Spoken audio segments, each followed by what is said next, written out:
লোক হলো আমরা গরিব মানুষ। তাহলে আমরা গরিব মানুষ নিজেরটা তাহলে নিজের মাথা ব্যথাটা ভাবতে শিখতেছি। যদি সবাই একসাথে ভাবি তাহলে আপনাদের কারো গতি থাকবে না। তাই বন্ধুরা, আমরা সহজ হিসাব, গরিব মানুষ তখনই নিজের সমস্যার সমাধান করতে পারে যখন সে একত্রিত হয়। নয় যদি একত্রিত না হয় তাহলে এই বড় লোকেরা দিনের পর দিন গরিব মানুষের কিলাইতে থাকে।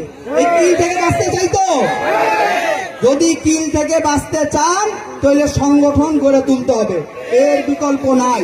আমরা এখানে আজকে আপনাদের সবার সাথে বিভিন্ন সময় আলাপ করে এলাকায় এলাকায় যারা নেতা আছেন তাদের সাথে আলাপ করে একটা কমিটি ঠিক করছি।